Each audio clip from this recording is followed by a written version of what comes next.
这是不是个看脸的社会？我们两位团长也都有各自他们的这个观点。在各位投下你们神圣一票之前，我们先让两位误导一下大家，好吧？小松，你觉得这是一个看脸的社会吗？你看看我的脸，你觉得是吗？那个康永兄，哎，既然他选择了这个方，你就有义务去站到他的对立面上去，是吧？很乐意站到他的对立面。嗯，我觉得这不光是一个看脸的社会，这直接就是一个看的社会。那看什么呢？就是你有本事让人家第一眼看到你的脸就看脸，没有脸看的话，第一眼看到你的钱就看钱，看车子、看衣服、看你的才华，全部都可以看。那看脸是最方便的，所以这是一个看脸的社会。嗯，这多好，这才像一个辩论社会，对吧？珊珊觉得这是一个看脸的社会吗？我觉得当贝克汉姆和马云先生站在一起的时候，就已经没有了标准答案。啊，好深奥。马云和贝克汉姆那能比吗？你和我在一起，你看谁看不看？大家都看你，谁看我？有完他没有跟你在一起。如果我跟你在一起，别人一起看你啊。我还是看脸的啊，我不会跟你在一起。我曾经也看脸，我17岁的时候也看人脸。所以其实看不看脸，大家都知道了。我们各位两位团长和珊珊的这个观点，但是我您说其实是看身材的。你认为这是一个看腰的社会是吗？这是一个随着年龄的变化看不同部位的社会。对吧？刚才拍那个什么硬照的时候，他不自觉的把手都放到我的腰上了，我觉得。然后才发现我的臂长实在不够。你们两个这个位置刚好是这么交叉着，容易让大家看乱，换一下位置行吗？我坚决拒绝，因为我坐在你旁边更有自信。怎么可能有人拒绝坐到珊珊旁边来？我坚决拒绝。不是，我要坐到珊珊旁边，我就变成说也不会话了，家也搬了走。但是我坐在你旁边，我就非常流利。但是你坐在珊珊旁边，你有了摸腰的机会。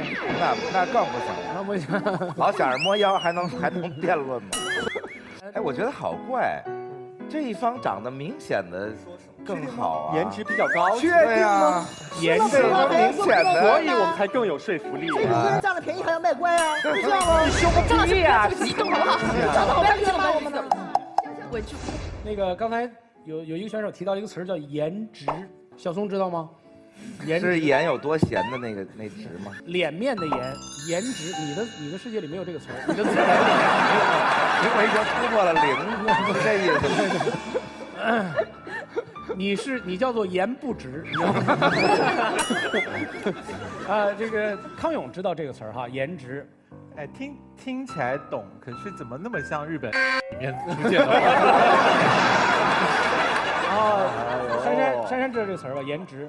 知道。好，这样我们就以珊珊的颜值是100%，以我为0，以他为中间差距也太大了。以他为0，来做一个统计。大家对自己的颜值先做一个评论和判断，这个特别重要的一个自我判断。我们先从康永兄开始，你就不用了，你0反正啊。康永兄的颜值自认为是58。好准确啊！连59都不是，57和59，它分别代表着什么？就是再多努力2分我就及格了。啊，靳宇轩啊，单纯颜值的话，我估计我大概是68。思达觉得自己呢？我觉得那就比金老师多10分吧，78。潇潇颜值，我觉得我98，看100的话。王梅颜值，颜值的话，如果不化妆的话，大概60分吧。但是化了妆的话，可能可以提升10分，这样70。姜思达颜值，我觉得34吧。虚伪。张扬，你不用回答这个问题，你那个值还没有小松高，你就算了吧啊。哎不，我跟你说真的，以前我真不觉得袁姗姗长得好看，但今天看本人她是美的。我刚才还在跟他们讨论，我说。你又是一个不上进的姑娘，哦，就是我是要开始重新选择职业了吗？我也不太上进，其实。对，他也不上进。好，我们好像还是一个辩论节目啊，现在正式开始吧。选手按自己的观点选择持方。今天的主辩手坐第1排，2排为协助议员。比赛中，观众可以随时变换机器，按下啪啪钮，红正蓝反。辩论的胜负将由初始投票和最终投票对比产生的跑票数量决定。那我们现场100位观众，到你们表态的时候了。3、2、1。好，我们看一看，哦，67比33。好，按照一个辩论的规则，虽然我们经常不遵守规则，按照辩论的规则，也是由正方来开始。 OK， 各位观众，大家好。我们今天这方的观点是，这是一个看脸的社会，因为我们从有狗那年说起，所有的动物的繁衍生息，它们都是靠什么？靠择偶。怎么择偶？我们要选择个优良的基因啊。选择优良基因怎么弄呢？看它的外貌。我们或者说这个世界，如果我们现在是个狒狒的世界，我们是人猿星球，好吧？我们都是狒狒，那我们的论题就不是一个是否是看脸的世界了，我们是个看屁股的世界。狒狒的择偶是看屁股啊，看红色的屁股。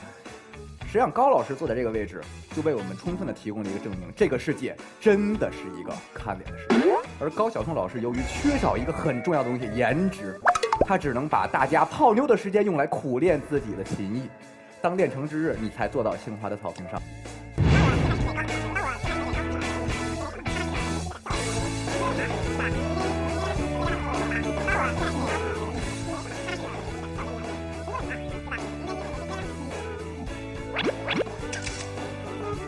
好，1分钟时间到。你成功的已经为你们跑了3票了。 OK， 啊，你准备转会了是吗？你要转吗？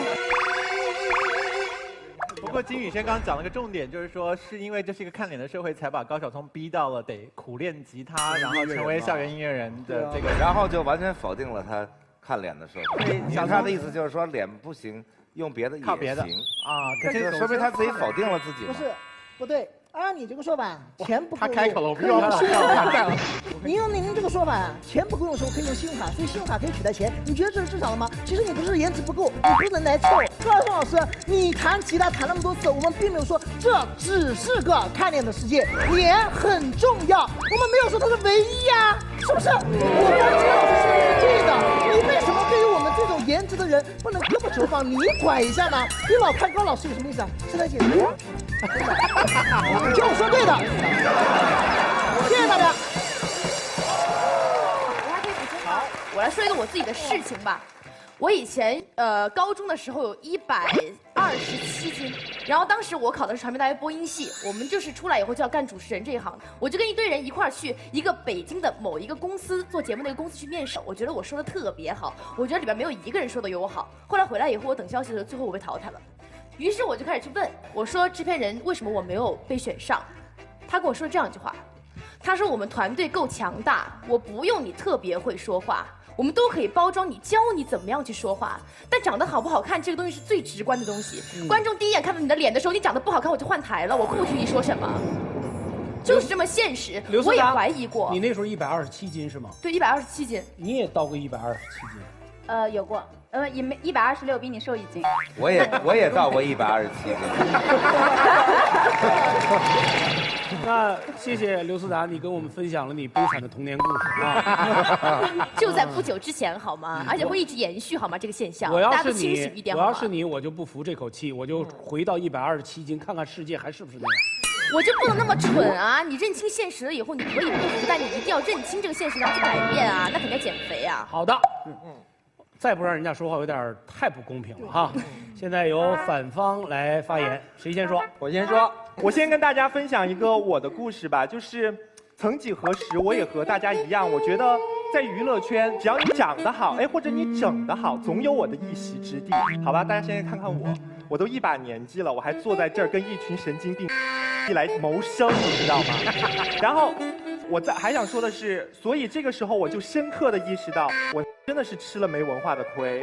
而且我们在反观我们的小松老师，我相信对小松老师的长相，刚才我们的对面那几位同学他们也提到了，小松老师长得怎么样？我相信我们大家可以达成一致的共识，那就是真的不怎么样呢，不怎么样呢，不怎么样呢。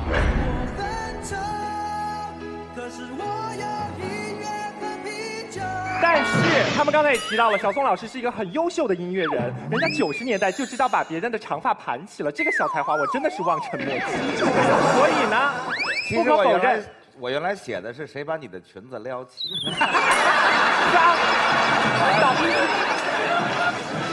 老师，我们要有点正能量给观众，马上啊！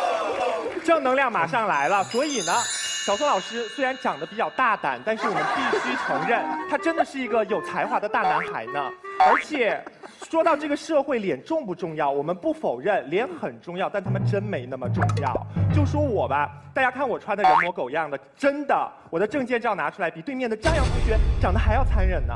所以很多时候，真的不是你们爹妈不给力，是你们自己不争气而已。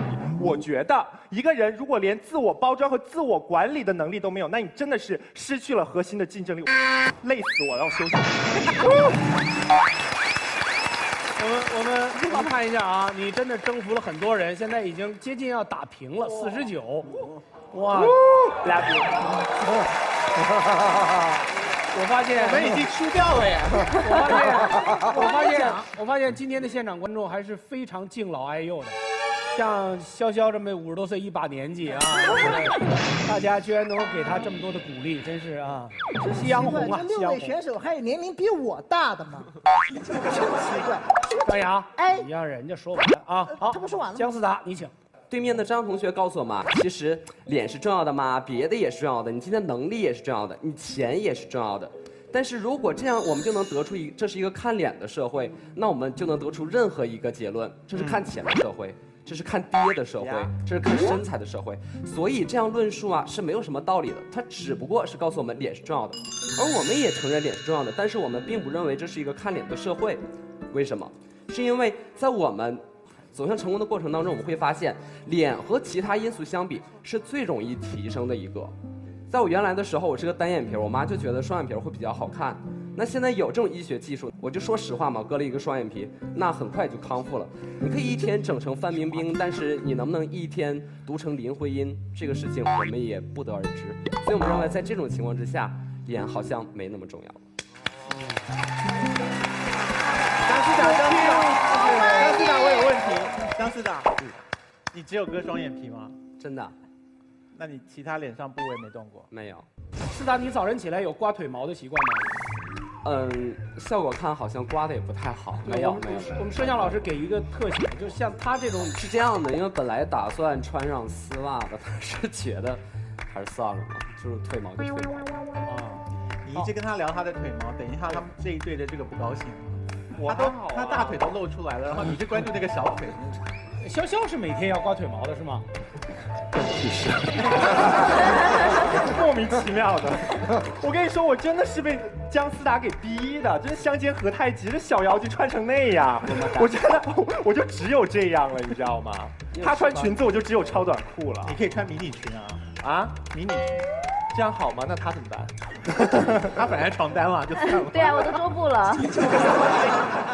所以为什么这一对长得好看的人都在讲这种话？他们有没有勇气卸了妆以后素颜讲这些话？我也真想过，他们就是因为长得好看，但是并没有如预期的。如果真是看脸社会，他们早就成功了。他们并没有那么快的成功，他当初误会了，所以他们才认为这不是个看脸的社会，心怀恨意的在陈述这件事。咱们在这坐的所有人，我们这一上面这么多人，有一个人比江珊珊好，比袁姗姗好看的吗？因为颜值分高低，他们没有达到那么好看。我要像珊珊姐您这么好，我早就红了，我比蔡康永老师还红。突然红了怎么办？你不红不一定是因为你长得丑，是因为你性格不招人喜欢。对，很好。性格为什么不招人喜欢？因为是腹有诗书气自华，我腹也有诗书啊，我气还有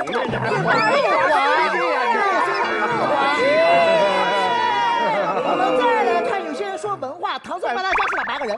反方已经到64票了。我觉得你们这边要不就是长得难看，要不就性格讨厌。靠后面的外援的人来说说话了，艾丽。我们今天辩题是这个是不是看脸的社会，但我没有说这个是不是只看脸的社会，而且我认为脸有特点不一定要好看。高晓松老师非常有特点，大家你看他的脸啊，仔细看他脸，仔细看他，看不起了。现在把他的越看越想哭，对吧？把他的脸全部去掉。干嘛把我脸全部去掉？没有，把他的皮肤去掉，只留下来胡子、眼睛和头发。你能记住这个人，对吧？再也没有任何一个名人像他这样的，当然远要稍微远一些，离一些。刚才如果你们仔细听对面的所有人说话，他都会说，我觉得不看脸呀，我觉得无所谓啊，但我去做这个双眼皮；我觉得不看脸呀，我觉得无所谓啊，但我就要去包装。如果说真的是发自内心的不看脸，那就不应该做那些活儿。最后的最后，我说一个我具体的例子。时间到，时间到。刚才我坐在高晓松老师旁边，近距离的观察他的脸的一些感受。我真的是我使着劲的看了一会儿，我只能用4个字形容我的心情，叫悲从中来，不可断绝。好了，王梅还没有说话，开始。好，谢谢。刚才其实艾丽说的是什么呢？她告诉我们的是人要活得有个性，要有特点，要让别人记住你。可是这个和今天的题目到底有没有关系？我们说一说什么叫做看脸的社会。在我的理解，如果你跟我说这是一个看脸的社会，代表什么？代表脸可以定胜负，一脸可以定江山，长得好看就是有特别大的优势，可以说服别人，可以不管其他的东西。但是我们看是不是这样？我发现这个世界上有的人长得不好看，但是他很成功；有的人长得挺好看的，可是他混得很惨。这就说明什么？如果我们想得到自己想要的东西，长得好看只是一种可能让你达到的一个因素之一，脸一定能决定一切吗？关键是这个样子的，比如说你说这个人长得好看，没有学识渊博更加努力来得好嘛？那我们想想设想一个这样的概念，如果我跟你一样努力的话，我长得比你好看，或者你长得比我好看，是不是有优势？有优势，但是如果我和你长得一样好看，可是我比你有文化，你觉得是不是我又有优势了？对。那这个时候不就是有文化的人更有优势了吗？也看才华。所以说嘛，这根本对比不对嘛。你看高晓松老师跟蔡康永老师都有文化。高晓松老师在这儿呢，你往哪儿指？这我都不看到你们，我只看到蔡康永老师。王梅，我是你而来的。来，我采访一下我身边美丽的袁姗姗小姐，你认为这是个看脸的社会吗？我这样问一个问题吧，就比如说你是一个超市的老板，金城武在你的超市里面偷丝袜，那只是假设，假设你要被金城武告，你会告他吗？不会。你会让他肉偿，你会，所以还不如长得难看点。就是高晓松在你的店里面偷丝袜，你会怎么办？是和金城武比吗？不，就是刚好你的店特别倒霉，上午是金城武偷丝袜，不告，下午是高晓松偷丝袜，告他。高晓松偷矿泉水我就原谅他，你偷丝袜干什么呀？我偷丝袜为了套在头上，可以吗？偷丝袜是为了套在头上去抢隔壁那家店是吧？为什么会把这个丝袜套在头上？因为遮住面部，面部是最容易被人发现的，所以这是个看脸的事情，还要说吗？好，关于这个问题，我们现在看看辩论结束时双方投票结果，51对49。凝固啊，这个票数已经不能再被改变了。好，计算胜负结果。反方加了17，反方胜。一个人如果连自我包装和自我管理的能力都没有，那你真的是失去了核心的竞争力。如果我和你长得一样好看，可是我比你有文化，你觉得是不是我又有优势呢？你可以一天整成范冰冰，但是你能不能一天读成林徽因？谢谢各位，谢谢大家，谢谢大家。好，反方胜了以后呢，就是正方的3位选手当中有1个人会被淘汰。我们请2位团长和姗姗小姐在这个题板上面写下你希望被淘汰选手的名字。开始。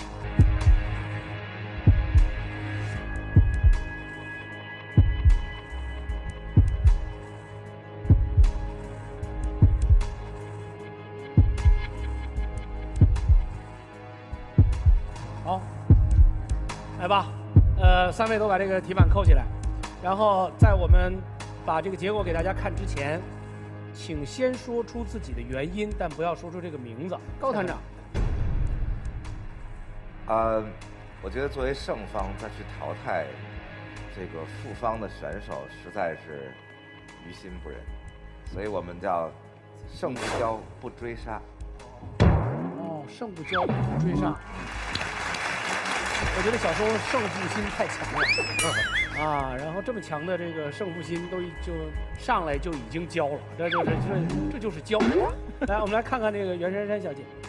我实在不忍心，因为我是一个在辩论上有些不太坚定的人，就是听到谁说都还挺有道理的，然后都听得觉得是对的，虽然最后也会觉得。作为一个演员也是需要磨练，然后慢慢成长才会成为优秀演员的。但是听到他们各个行业是不一样，所以这个我一直没有得到答案。所以，然后我就写我自己吧。袁姗姗和小松都没有选择弃权，我们都选择了弃权。那蔡团长，我选中这个人要把他淘汰掉呢，原因是我不确定他留在我们这个队伍里面，未来能不能够带来很大的功劳。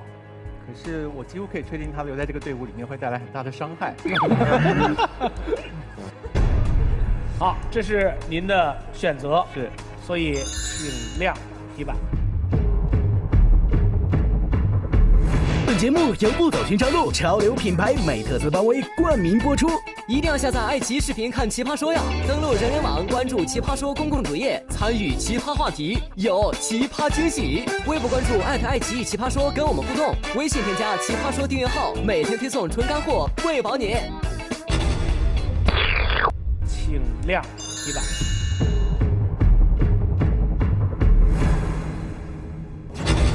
那么在正方里面，唯一得到一个淘汰票的就是张扬，所以张扬，你也许委屈，也许不服，但是你被淘汰。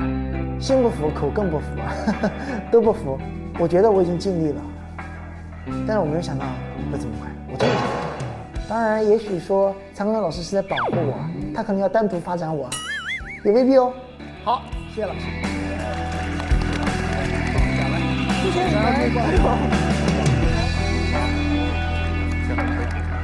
啊，谢谢大家。我是觉得吧，他刚才那个康永老师也说了，他是因为怕给团队来会减分，但是我觉得他在这个节目中给我们大家带了挺多欢乐的。你表达了那么多了，我们最后给你一个福利吧，退场福利，拥抱一下我。你愿意跟？是拥抱一下我。那是真正的敲。珊珊介意不介意跟他握个手？拥抱，拥抱，拥抱，拥抱，拥抱，拥抱不敢，拥抱不敢，常驻家人，常驻家人嘛。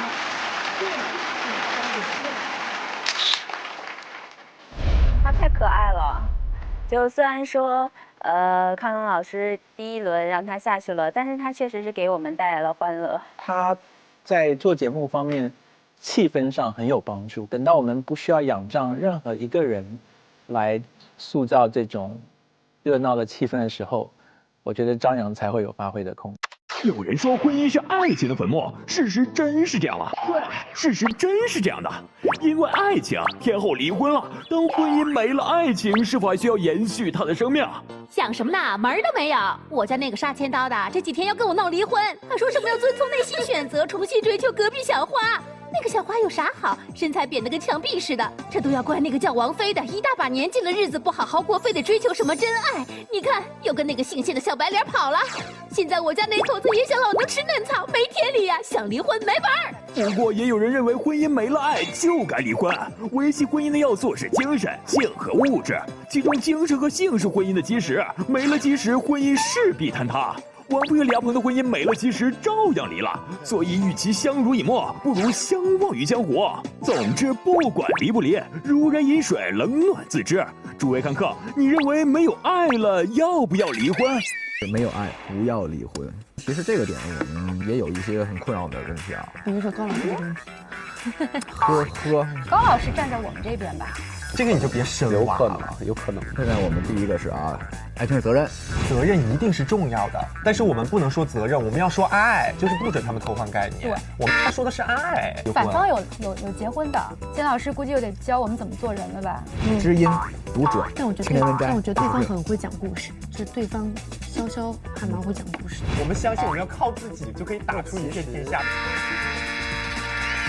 本节目由不走寻常路的潮流品牌美特斯邦威冠名播出。下载网易云音乐，收听《奇葩说》每期主播电台，登录百度贴吧《奇葩说》官方榜，为喜欢的选手投票。题目已经定了，没有爱了，要不要离婚？正方是要离婚，反方是不要离婚。我先问一下，你们5位当中谁是结了婚的？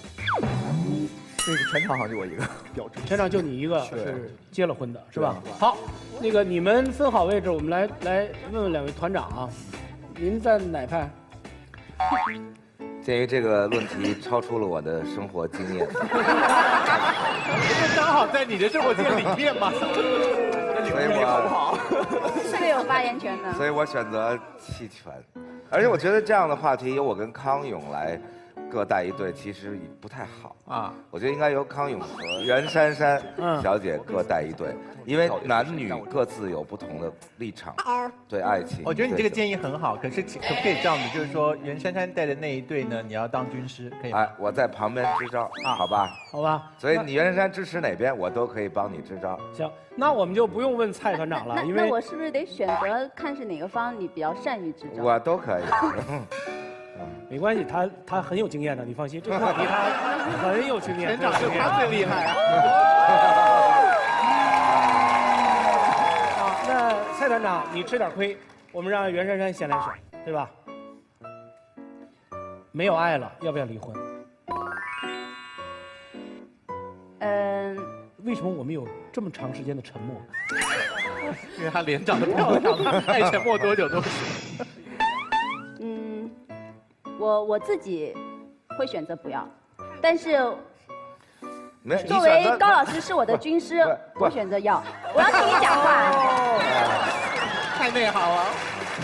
那你的选择是要还是不要？你是主辩手，所以你选择你的，心里真的是那么想，但你说不出话来，我完全可以在旁边帮你。不，所以我一定要因为你心里不那么想的话，你就心生虚了。听你说话要。OK。你怎么知道我是因为这个？我不知道。你们我觉得高晓松有一种意乱情迷的感觉。因为豪情可以先告一段落，让我们继续话题吗？那个你选择的是要，蔡团长，我选择不要，选择不要。没有爱了也不要离婚，没有爱了也不要离婚，那就刚好你们是一队的，是吧？然后这是你的队友哈。好，我们请现场所有的观众啊，红蓝选择。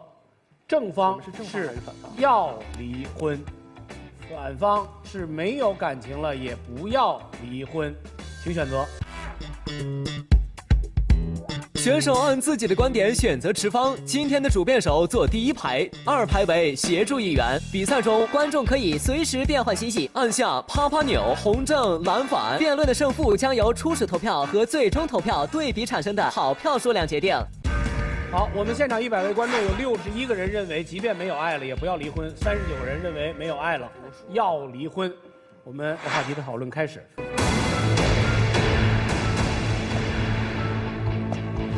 那作为一个年轻人呢，我还没有结过婚，那我就说我自己吧，我恐婚，你知道吗？就是我不敢结婚。因为就是我不是一个特别喜欢给别人承诺海誓山盟，我们一辈子要坐着轮椅慢慢摇的这种人，而且我身边有很多的人，好像一直困在婚姻里面，可能是我们的老几辈这样子的人。这种故事我觉得不胜枚举，我就说一个事例 ，OK？ 哦，不是事例，一个理论 ，OK？ 为什么我觉得要离婚？是因为我觉得如果是一个不爱的人躺在我的身边的话。在夫妻之后，我没有办法跟他履行夫妻义务，就是我没有办法跟他发生性行为。我觉得我活不下去，我一起来，这就是我的看法。谢谢大家。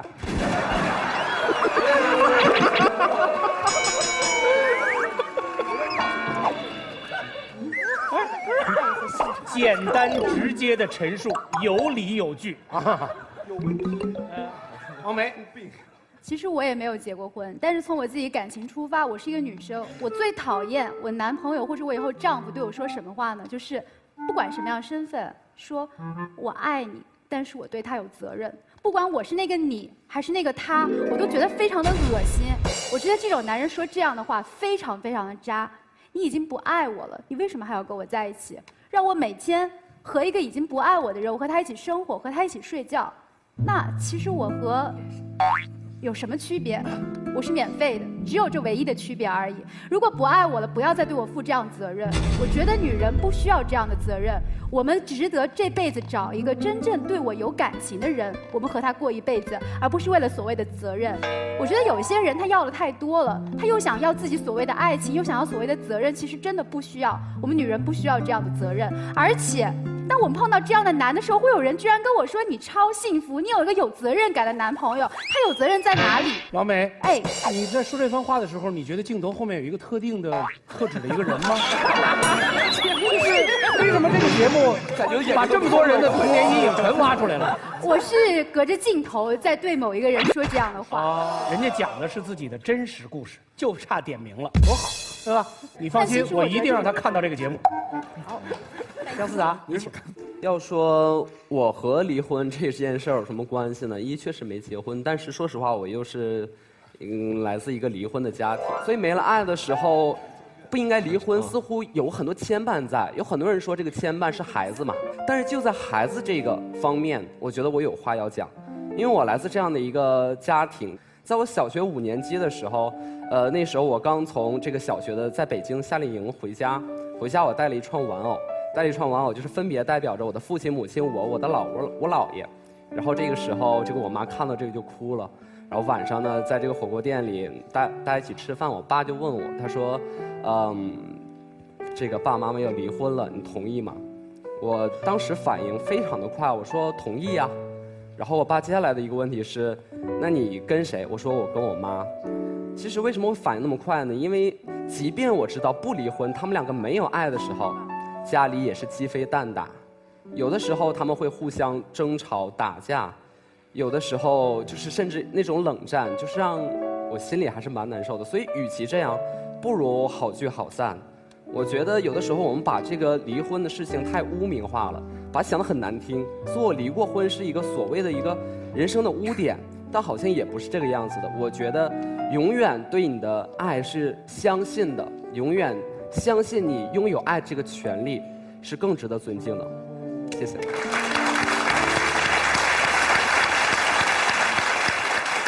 39到54，您挣了15票。老姜啊，他是来自一个就是已经离异的家庭，那我是来自一个险些离异的家庭。我相信就是其实现在社会上只要是两口子，他就会吵架。险些离异的家庭。对。这个世界上有不险些离异的家庭。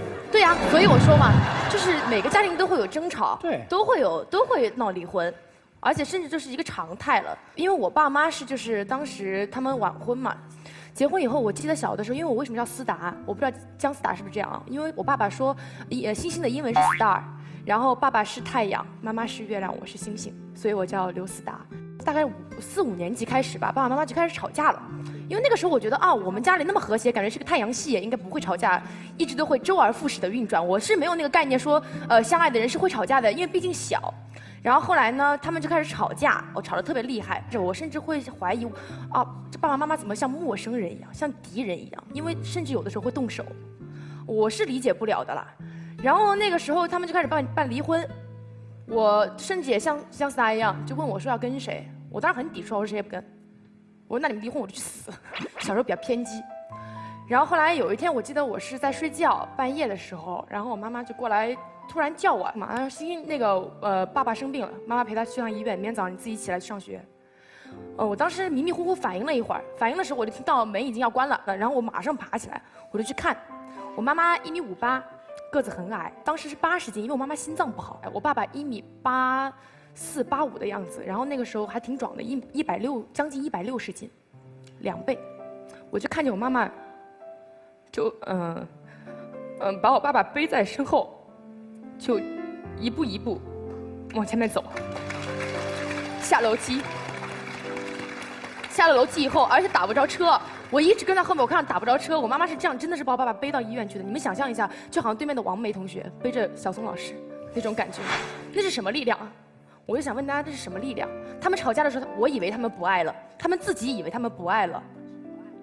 但是其实爱情这个东西就是时有时无，时浓时淡。我们不能够因为这个爱情这个东西去左右我们婚姻是否存在。既然我们决定了牵起手来走进这个婚姻殿堂的时候，就已经决定我们一辈子都不要放开手了。不管再大的困难，再多的争吵，我们都要努力往下走下去。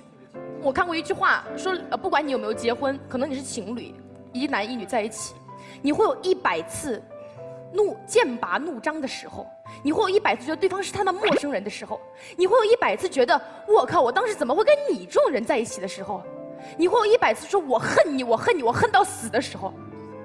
但这都不是事儿，都比不上有一瞬间我想要拥抱你的时候。既然我们是一个成熟的人，如果你真的爱他，如果他也爱你，那么我们就要结一场永远不分开的婚，我们就要一直往下走，不管有多难，我们都往下走过去。因为爱这个东西有时消失了以后，它根本不是事儿，它会回来的。那么一瞬间走了，它会回来的。我想就是告诉大家所有的人，如果你决定走下去，你就要走下去，不要害怕。翻盘了。刘思达这番话说完了以后，看结果啊，68、69、70、72，哇！刚才是34，现在77，可见我们现场这100位观众是多么心里没底的观众。刚才刘思达在那个讲那个故事的时候，我看你，我父亲母亲现在50多岁了，也只有我一个小孩，他们走到现在。我相信他们很早就没有了爱情，但是他们依然有亲情。我妈妈依然关心我爸爸，我爸爸依然关心我妈妈，说明他们还是有爱的，所以他们才走到了今天。但是我觉得，作为这个选手们里唯一一个已婚的人士，就是因为实际上我们刚才现在我们这场不是在辩论，我们是在说一些真理，我们说一些生活里的那种常态。其实有一个真理，就是刚才每一个人都说了，包括这个袁姗姗也说到了，就是你所爱的以及你爱的都将。你爱你的都将离你而去，这是一个人生就是这样子嘛。我们的爱情就像也许它是多巴胺的作用，也许它能持续6个月，持续4年，但是它的激情终会消退。但当爱情褪去之后，你剩下的会是什么？你剩下的会是依恋，你剩下的会是记忆，你会是过往，你会是生活的一种习惯。因为像刚才听他们每个人的故事，其实他们很多故事都非常打动我。我刚才就设想着那种场景、那种场面。就算是 OK， 我们没有爱了，但我们已经结婚了。如果有一天这个人从我的生活里消失掉了，然后我走在这个屋子里，这是我们一起生活过的屋子，然后我打开这个柜子，这是曾经放着我们一起共有的衣服，这是我们一起在这儿躺着嬉戏过的沙发，这是我们一起看过的电视，这是我们一起盖过的一床棉被，甚至这是我们一起养过的一条狗。然后如果我就算没有爱情了 ，OK， 我还可以有我的依恋，有我的亲情，有我的友情，有我的一切的回忆的东西。宇轩，你太太好吗？蛮好的，蛮好的啊，挺好的，挺好的。就你讲的这么你讲的这么深情的一个故事，让我瞬间就想问候你。然后思达，你还好吗？没关系。啊，是吗？因为我看你一直在洗脸。因为我觉得，其实金老师说的蛮对的，就是有的时候其实爱不等于陪伴，陪伴不等于爱。但是有一句话说嘛，陪伴是最长情的告白。好，艾丽，你等一会儿啊，我知道你已经憋得不行了，那个。来吧。首先，我觉得现场的气氛现在有点悲壮，但是我想请问一下，现场我看到有很多的年轻的观众朋友，我想问一下，如果我作为一个男生，我现在对一个女生说，我说我爱你，我要对你海枯石烂、至死不渝，你们谁会相信？我说我一辈子不跟你们离婚，你们谁相信？你说我肯定不信。OK， 我也不会对你说。对，是的。OK。我还想问一下现场的男生，就是你们有多少人曾经对自己的女朋友说过这样子的话，但是最后分手了？看来大家都没有什么恋爱经历嘛。好，我要表达一个什么样的观点？可能刚才我们这一边的论题会让大家觉得我们很冷血，但是对不起，因为我们现在是一个年轻人，我们不可能一眼就看到我们永远不会失去爱情。在婚姻当中，我们永远不会不喜欢这个人，我们不能够保证，我们不能够放弃国家给我们这个权利，就是离婚的这个权利。本身大家知道，在这个社会上我们就没什么权利。所以，我希望告诉大家的说，就是现在所有的女生，如果有一个男生，我现在拍着胸脯告诉你，他要娶你，我要对你一辈子至死不渝，我永远不跟你离婚，请你不要相信他，他就是一个渣男。最后祝福金老师能够这么早的就遇到他的 Miss Right， 但是谁知道呢？也许我命就不好呢，遇到无数个 Mr. Right， 还不准我离婚。马薇薇。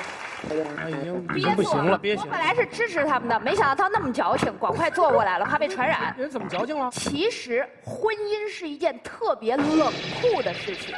我以为他们要说的观点是什么？是真正相爱一辈子的人是不需要结婚的。你想过没有？如果我们两个都确认我们绝对不会离开对方，我们俩去领证干嘛呀？多9块钱非要交给民政局啊？对。你知道吗？一个人之所以想要去结婚，就是害怕他有一天不爱我了，所以我要用婚姻把你绑住，这才是一个真正合理的反方的观点。结果你们讲了一大堆，说没有爱了，可是我们之间还需要陪伴。我接受不了这个观点，我坐过来，因为这个观点特别容易被反驳。为什么？你没有爱了，你需要陪伴，所以我就需要你一辈子不离开我，养条狗啊！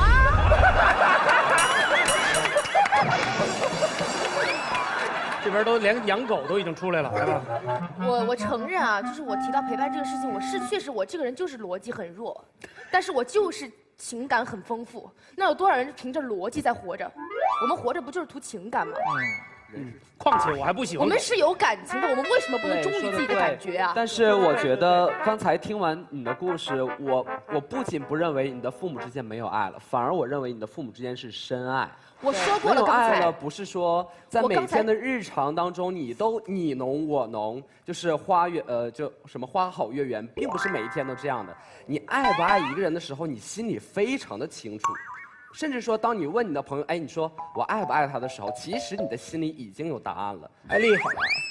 我想讲一个特别悲伤的故事，能够给个悲伤音乐吗？你站在前面来讲。舆论导向一直在出问题。到前面来讲。我现在要讲的是一个非常真实的悲伤的故事。这是一个女人的故事，她有45岁。讲完了，这是最悲伤的故事是吧？没有，我跟你讲，我从来没有听过任何一个故事比女人已经45岁还悲伤。这是不尊重女性啊！这是不尊重女性。好，结束了。能给我100个字，就说100个字可以吗？OK。我想说的，对，大家可以数啊，3、2、1走。这个女人叫做刘思远，她是45岁，她相信一点，结了婚以后永远不能离婚，即使没有爱。但是她和成千上万甚至百万女性一样，忍受着家庭的暴力。她每天被打得青一块紫一块，回家以后要去给家里面人做饭，要养孩子。但她的丈夫并不喜欢她，并不爱她。但是他们有一点。先人告诉过她，结婚以后就不能再离了，即使没有爱的话也不能离。就是因为这点，她一辈子都没有办法过上幸福的生活，她一辈子能这么屈辱着人的，她只能把所有的希望寄予下一代。这个问题的话，不仅仅是我们是一个个案，而是在世界各地都会有的。就是因为这么一个简简单的观点，结了婚就不能离，无论任何情况。所以如果发生在伊朗，我能理解。在中国也有，在中国至少有数据的有1200万人。我觉得我们想的是，我们既然是个辩论节目，那我们不应该谈的关键是个案。艾丽，你这故事白讲了。我们今天辩论题目不是在讲说，万一你被打了，你可不可以离婚？没有，但就是在讲的是没有爱了，所以不能把它推到那么极端的。这是没有爱的一个前提，很大的情况。艾丽，你来自一个什么样的家庭？好吧，如果一定要讲我的故事的话，我不想搞特别悲的故事。我的父亲的话，3年前死于车祸。我爸和我妈天天吵架，从小吵到大。我有个妹妹。如果我自己去结婚的话，我不会去离婚，因为我知道我观点很简单，就是我要是有孩子，我就不会离，因为婚姻不仅仅是2个人的事儿，它是更多人的事情。他有你的孩子在那，你不能那么放弃。我觉得王菲很自私，啊，因为她有孩子在那里，对，她对，所以我觉得，但我不想用我一个人的个例，就是我父亲。我最后我父亲去世的时候，哭得最惨的人的话是我母亲。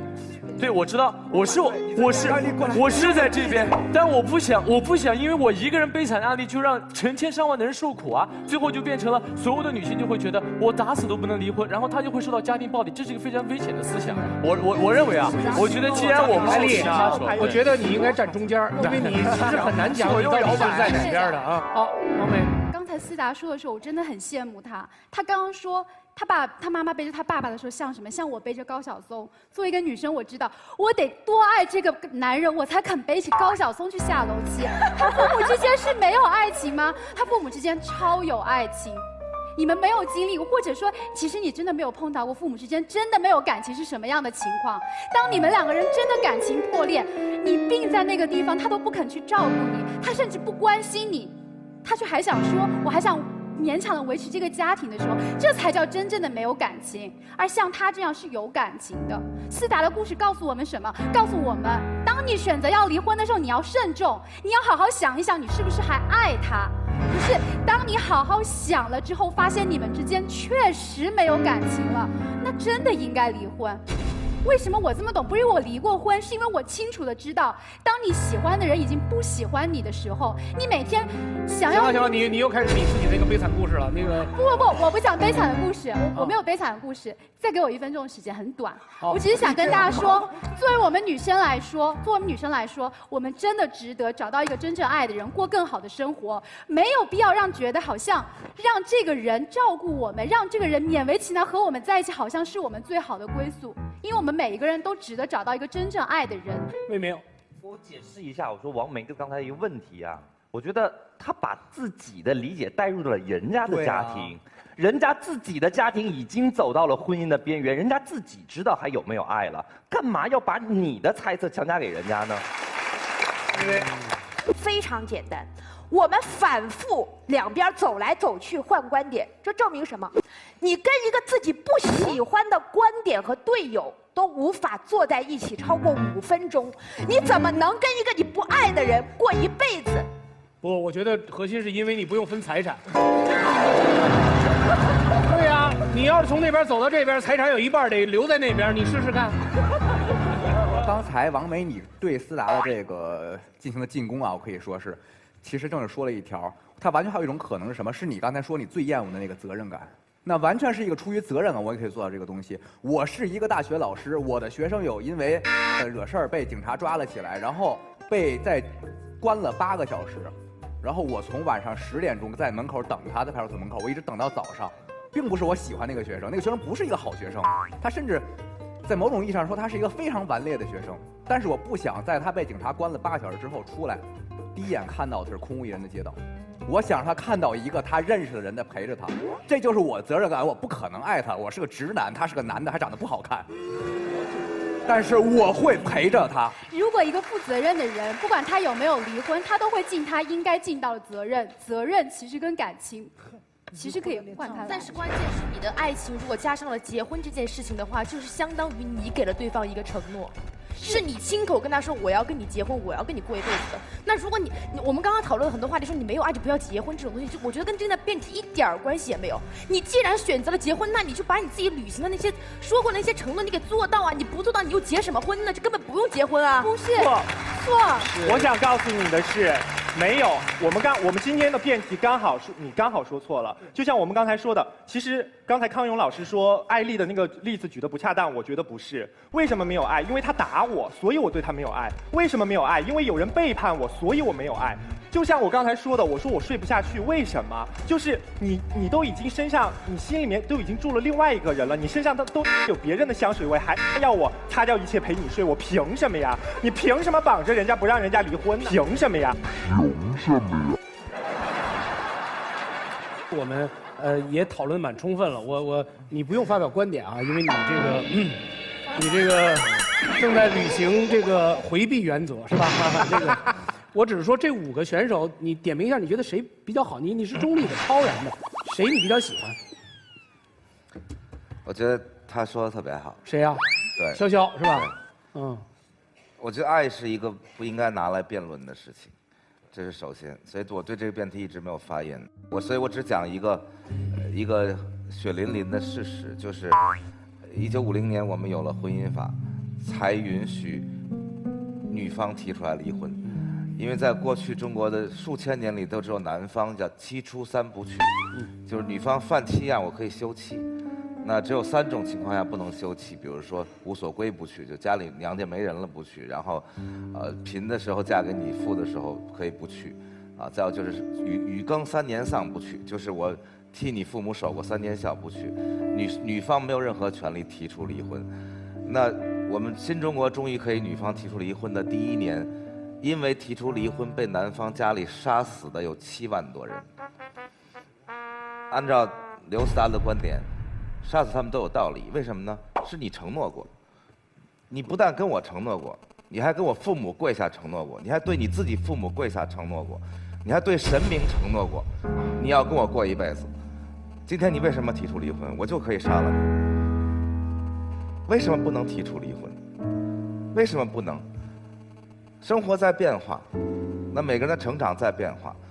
丈夫去赌博了，丈夫后来酗酒了，他年轻时候可能是个诗人，为什么不可以？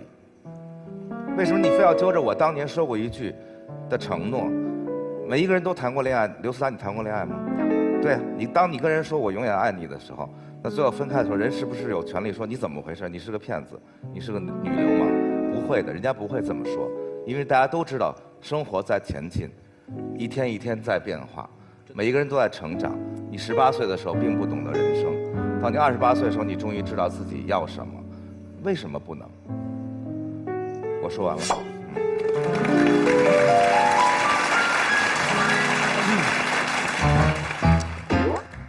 你虽然有回避原则，但是我们还是听懂了。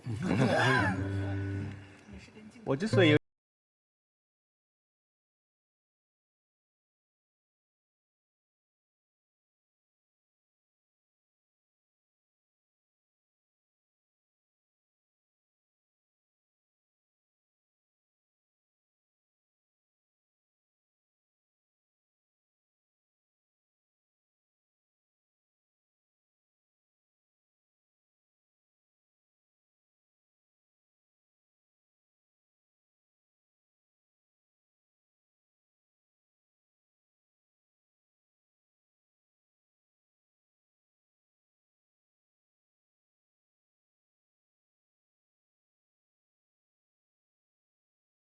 考不必要考的事情，这都是人生的过程赋予我们的纪律跟要求。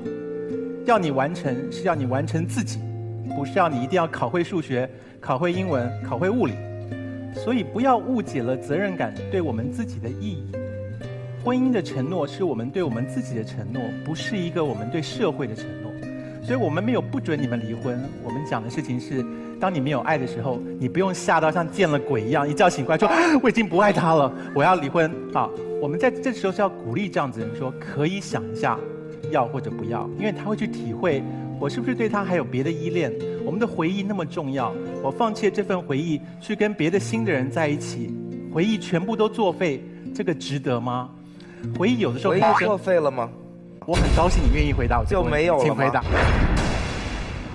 我觉得你这个立论就有问题，说那些回忆都很珍贵，为什么不要？没有不要啊，谁说就不要了？谁说离了婚从前的人生就失败了？所以你可以，谁说离了婚从前就那个爱情就没有了？高晓松，你作为一个内心强大的人，你可以靠着你的作品留住这份回忆。可是我若是一个不会创作的人，我可以靠留着这个人，留着这个婚姻作为我回忆的依赖吧？可以吧？如果没有爱了，你留着这个人，还不如你让这个人永远留在你心里，是那个年轻的时候的他，啊，你爱的时候的他，在你心里，对吗？为什么不呢？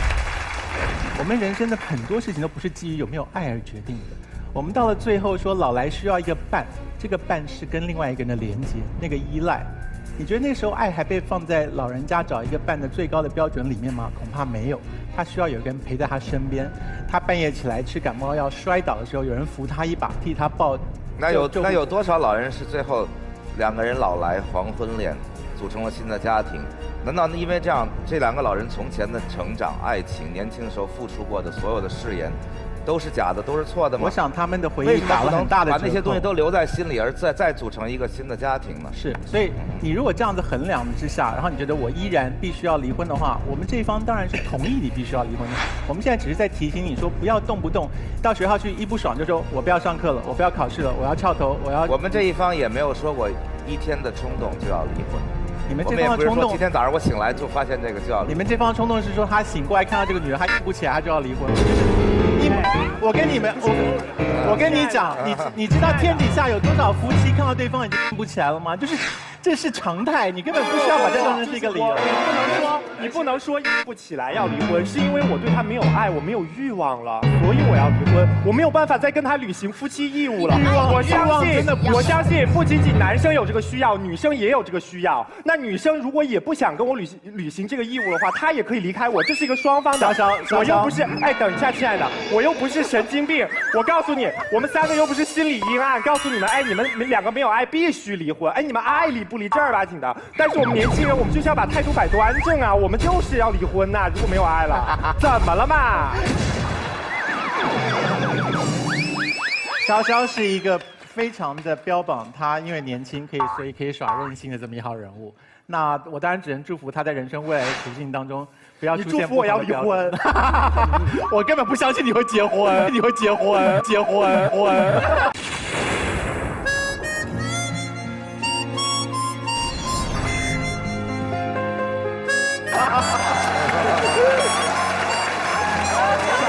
我们走着瞧，走着瞧。年轻琴姐，你来不来？他们2个人可以，我们打赌好不好？一会儿做完节目，他们2个人再单聊。他们2人再单聊。全场观众共同作证，我们打个赌，看看潇潇会不会结婚，结不结？哦，先离了再说，先签离婚证书再结。珊珊，他们的激情好像打断了你的思绪，你请。你刚才说老年人我们在一起有一个伴儿，那我觉得他们俩是有爱的，起码他们俩互相关心。但是有时候你面对的这个人，你没有爱了，也许关心都没有了。老师，我有问题。她长那么漂亮，我不忍心攻击她。她还就用水汪汪的眼睛望着我讲这些话，我没有办法反击。您看着她说算。来说，看到你就恶从心头起。可是是啦，我觉得这个我们站在反方立场，不会蠢到认为说没有爱了还一定要把对方绑在一起，只是提醒大家，责任就是责任啊。人生有很多时候，因为我们完成了责任感，我们才会同意我们自己是一个受过教育、完成自我训练的人，只有这一点点的存在感而已。一个随着爱情东飘西荡而不尊重这个责任感的人，我认为到了最后，他们会觉得自己的自我实现没有完成。所以我站在这一方，我只想提醒你们这件事情，不要那么任性的认为爱是人生的全部，它通常不是。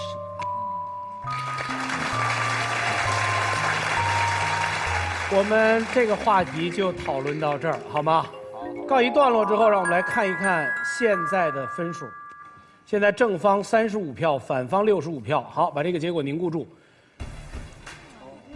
来看看结果，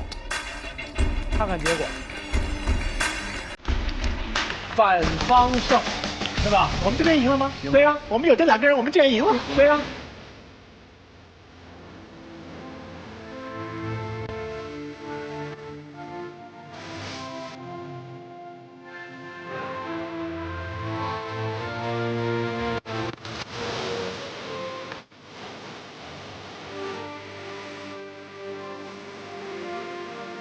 好，反方胜。然后我们要在正方的3位选手当中选择1位被淘汰。然后来吧，拿起笔，投下您神圣的一票。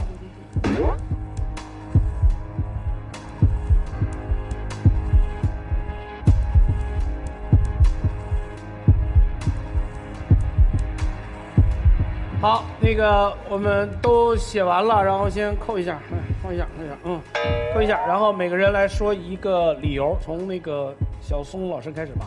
实际上，这个辩题反方能赢是非常不容易的，因为在今天的这个时代，这个辩题如果在100年前，反方是一定赢的；在50年前，反方有80%的可能赢；在20年前反方也有可能赢，在今天的21世纪，要不要离婚这件事，居然是反方赢了，所以我觉得是我们辩手的重大的失误。珊珊，功力较少，3个人相比，功能性较少。功能性较少，对。好，康永，我觉得艾丽坐在前面，我们好像在庙里啊，就前面一个小神，然后后面4个菩萨的。